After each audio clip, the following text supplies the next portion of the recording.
Hello, जय हिंद। कैसे हैं आप लोग बताएं। उम्मीद करती हूँ सब लोग स्वस्थ हैं, अच्छे हैं, अपना ख्याल रख रहे होंगे और खूब पढ़ाई लिखाई कर रहे होंगे। हम लोगों ने पोषण पूरा पढ़ लिया है। कहने का मतलब हम लोग का जो है एक्सटेंशन एजुकेशन ख़त्म हो गया।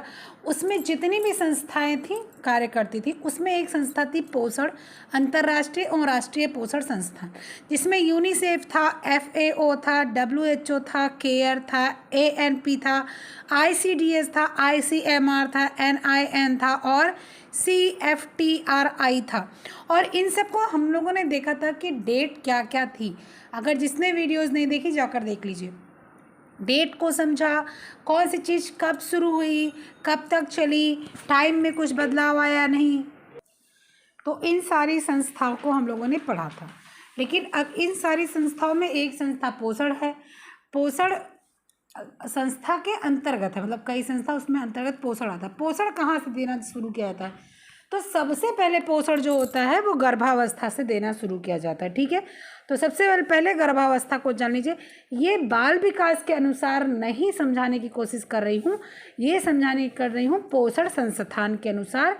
यानी कि जो आपका यूनिसेफ, निन, आपका WHO, आपका निप्सिट, ये सारे कार्य करते हैं उनके अनुसार। क्योंकि ये क्या कार्य करते हैं? गर्भावस्था आपके छोटे बच्चे के लिए, धात्री अवस्था के लिए, इन्हीं के लिए कार्य करते हैं।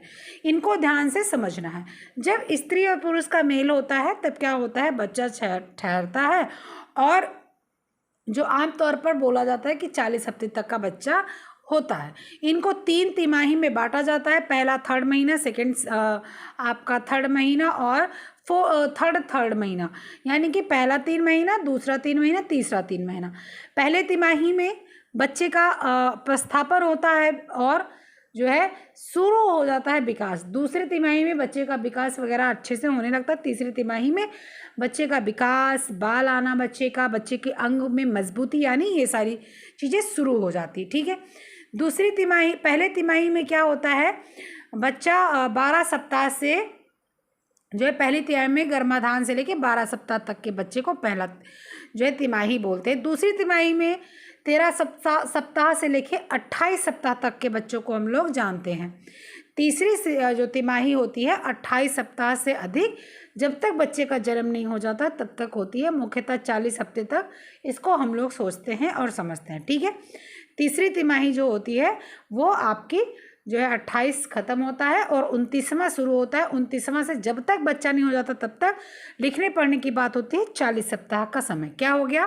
पहला तिमाही हो गया 12 से लेके शुरू से लेके 12 हफ्ता, दूसरा 13 से 28 हफ्ता और चौथा तीसरा 29 से आपका 40 हफ्ता। ठीक है, फर्स्ट थर्ड महीना, पहला महीना, दूसरा महीना, तीसरा महीना 0 से 12 सप्ताह। चौथा महीना, पांचवा महीना, छठवां महीना क्या हो जाता है? 13 से 28 सप्ताह। सातवां महीना, आठवां महीना, नौवां महीना कितना हो जाता है? 29 से 40 सप्ताह। लक्षण क्या होते हैं? सबसे पहले जो आपका मासिक स्राव होता है माँ का, वो बंद हो जाता है। ठीक है, इसके बाद में जो आम्लिक द्वार होता है वो जो है थोड़ा सा ज़्यादा जो है रिएक्ट होता है, फिर उल्टी होना होता है, बार बार सुसु जाना पड़ता है, स्तनों का आकार बदल जाता है। ठीक है, और थोड़ी बहुत साधारण सी शिकायत बनी रहती, जैसे कि जो है गैस बन गया है, गला जल रहा है, ये सारी चीज़ें। और इन सब चीज़ों के बाद महिलाएं जो है डॉक्टर के पास जाती हैं, डॉक्टर के पास जाके इलाज करवाती हैं, दिखवाती हैं। अल्ट्रासाउंड होता है, सोनोग्राफी होता है। सोनोग्राफी अल्ट्रासाउंड एक ही है, दोनों सारी चीज़ें होती हैं। उसके बाद पता चलता है कि हाँ हाँ ये है।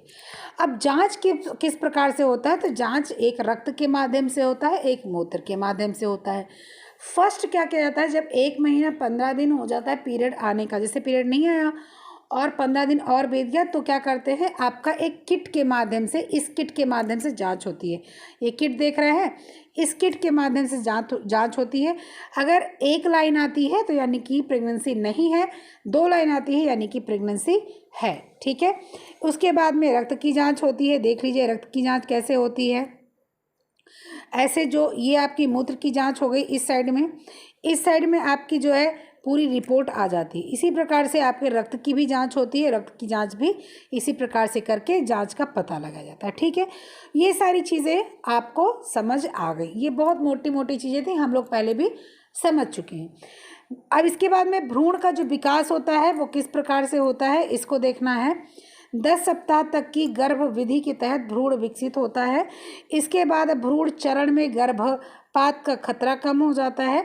इस चरण में भ्रूण होते हैं, इन्फेंट होता है, उसकी लंबाई 30 मिलीमीटर से 1.5 इंच हो जाती है। जब बच्चा शुरू में जो है प्रतिस्थापित होता है तो क्या होता है, थोड़ा सा संभाल के काम करने की आवश्यकता होती है, नहीं तो लगता है ऐसा ना हो कहीं भ्रूण खराब हो जाए, बाहर चला जाए।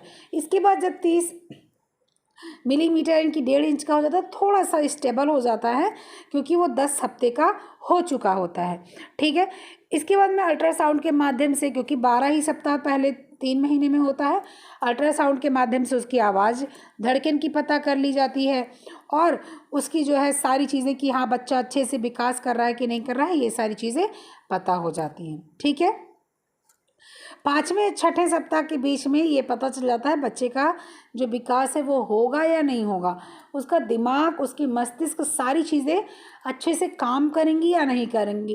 क्योंकि बाद में जब बच्चे 4 महीने का हो तो उसके बाद गर्भपात नहीं हो सकता, तो उसके पहले ही डॉक्टर ये बता देती हैं भाई बच्चा काम कर पाएगा ठीक से, नहीं कर पाएगा, सर्वाइव कर पाएगा नहीं कर पाएगा, वो बाहर आने के बाद में बुद्धिमान होगा या नहीं होगा, उसके अंग अच्छे होंगे नहीं होंगे, ये सारी चीज़ें डॉक्टर पहले बता देती हैं। अगर बच्चा स्वस्थ होता है तो उसका जन्म होता है, अगर नहीं होता तो डॉक्टर बोल देती हैं भैया इनका गर्भपात करवा दो, बच्चा स्वस्थ नहीं है, थोड़ा सा और ये अपने ऊपर ध्यान दे, खाना पीना ढंग से खा, दवा ववा करवा ले ताकि नेक्स्ट जो बच्चा हो वो स्वस्थ हो। सबसे पहले जब संबंध बनता है उसके 4 सप्ताह के बाद भ्रूण इस प्रकार से होता है, आप देख सकते हैं। उसके बाद 8 सप्ताह बाद इस प्रकार से होता है। देख लिए 4 सप्ताह में आपको कुछ नहीं पता चल रहा है कि हाथ कहाँ, पैर कहाँ, कान कहाँ, नाक कहाँ, कुछ नहीं।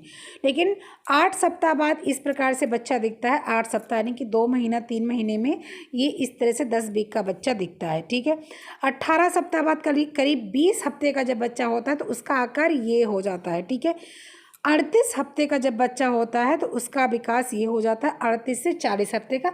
अब बच्चा बिल्कुल देखिए एकदम से विकसित हो गया, सर, हाथ, पैर, इसका कान सब आप देख रहे हैं, नाक, आँख, मुंह सब देख रहे हैं। अब बच्चा जन्म लेने के लिए तैयार है। इसी प्रकार से माँ की अवस्था देख लीजिए। प्रथम जो है मास में, तीसरे मास में थोड़ा सा पेट में असर आ रहा है और 5वें मास में फिर थोड़ा और असर आ गया और 9वें माह में बिल्कुल पता चल गया कि हाँ बच्चा जन्म लेने के योग्य है, बच्चे का विकास पूरा हो गया है। ठीक है, चलिए अब गर्भावस्था में पोषण किस प्रकार से दिया जाता है ये देखना है। तो पोषण आपके सबसे पहली चीज़ें तो बाहरी दी जाती है खाने वाली। ठीक है, जैसे साग खाइए, सब्जी खाइए, फल खाइए, दूध पीजिए, दाल का जूस पीजिए, आयरन लीजिए, कैल्शियम लीजिए। ठीक है, हरी पत्तेदार सब्जियां लीजिए, पपीता मत खाइएगा, गर्म चीज़ें मत खाइएगा, पाइनएप्पल यानी कि अनानास मत खाइएगा, ये सारी चीज़ें रोग होती हैं और सारी चीज़ें खाने के लिए दी जाती। भाई काजू खा सकते, बादाम खा सकते, घी खा सकते, तेल खा सकते। अगर पतली दुबली महिला है, मोटी महिला है तो उसको ड्राई फ्रूट से थोड़ा दूर कर दिया जाता है, घी तेल से थोड़ा दूर कर दिया जाता है, क्योंकि लास्ट टाइम बच्चे को जन्म देने में तकलीफ होगी। फिलहाल आज के समय में तो सब ऑपरेशन से ही होते हैं, नॉर्मल होते ही नहीं, लेकिन फिर भी ऐसा सब होता है। उसके बाद में क्या होता है कि जो है महिला को बताया जाता है, शिक्षा के जरिए उनको बताया जाता है, प्रोत्साहित किया जाता है, भाई अपने आहार में ये चीज़ें लीजिएगा, क्या नहीं लेना है ये भी बताया जाता है। ठीक है, इसके बाद में जो है महिलाओं को DHA, ओमेगा 3 फैटी एसिड्स और ये सारी चीज़ें देना शुरू कर दी जाती है ताकि बच्चा जो हो वो स्वस्थ रूप से विकास हो। साथ ही साथ सिर्फ बच्चे की बात नहीं है, महिला भी जो हो वो बच्चे को देने के बाद कमज़ोर ना हो जाए, इसलिए उसके शरीर में, भाई वो कोई मान लीजिए एक एप्पल खाती है तो उस एप्पल का जो है मान लो वो 60% बच्चे को लगता है तो 40% 40% वो महिला को भी लगता है। नहीं तो अगर वो महिला कुछ नहीं खाई, या मान लो उसने एक छोटा सा सेब खा के पूरा दिन निकाल दिया तो जो है जो मिला वो भ्रूण को मिला। अब भ्रूण में और माँ को दोनों को मिला 50-50, भ्रूण भी जो है अच्छे से नहीं पनपा और माँ भी कमज़ोर हो गई। ठीक है, गर्भावस्था के दौरान टेस्ट होते हैं। टेस्ट कौन कौन से होते हैं? टेस्ट क्या होते हैं कि भाई महिला जो है उसका फर्स्ट बार टेस्ट होता है कि बच्चा है या नहीं है। ठीक है, वो टेस्ट होने के बाद में फिर माता को बता दिया जाता है कि ठीक है आप जाइए और 15 दिन बाद, 20 दिन बाद, 1 महीने बाद आप आइएगा, आपकी जांच होगी। सबसे पहले आयरन और ब्लड शुगर का टेस्ट हो जाएगा। जब बच्चा कंप्लीट, आपको डॉक्टर को पता चल जाएगा पेट में बच्चा है, तो बच्चे का जो है अल्ट्रासाउंड या सोनोग्राफी, दोनों में से कोई एक ही चीज़, दोनों एक ही चीज़ें हैं, हो जाएंगी। पता चल जाएगा भाई बच्चा ठीक है, स्वस्थ है। उसके बाद में क्या हो जाएगा कि आयरन और ब्लड शुगर टेस्ट होगा।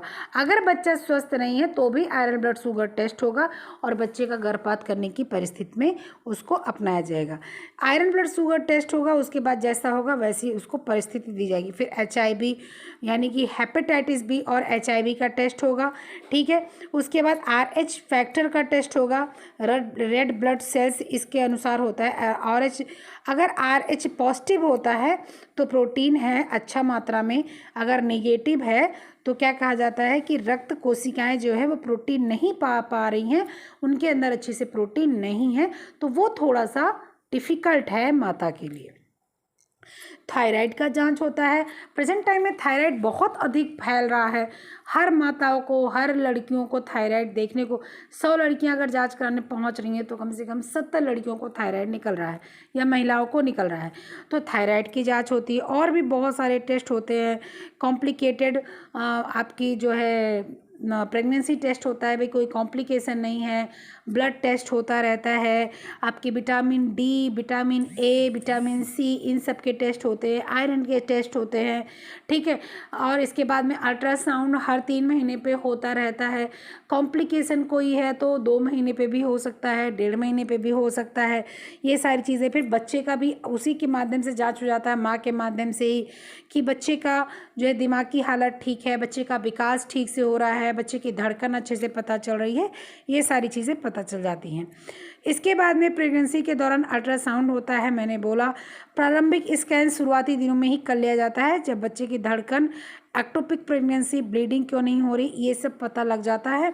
ठीक है, उसके बाद 11 से 13 हफ्ता यानी कि आपका जब दूसरा महीना पूरा हो जाता है, तीसरा महीना लगता है, तो उस मंथ में होता है ये जो है आपका क्रोमोसोम और जेनेटिक असमानताओं और मार्क्स का पता लगाने के लिए किया जाता है कि भ्रूण में कोई कमी तो नहीं है, जेनेटिक तरीके से कोई बीमारी तो नहीं आ गई। जैसे HIV वगैरह माँ को हुआ है तो बच्चे को तो नहीं हो जाएगा। अगर बच्चे को हो जाएगा तो फिर बच्चा का मतलब दिक्कत हो जाएगी, जन्म लेगा तो क्या करेंगे, उसके पहले ही माँ का ट्रीटमेंट शुरू कर देते हैं कि बच्चे के अंदर वो सारी चीज़ें ना पहुँचे।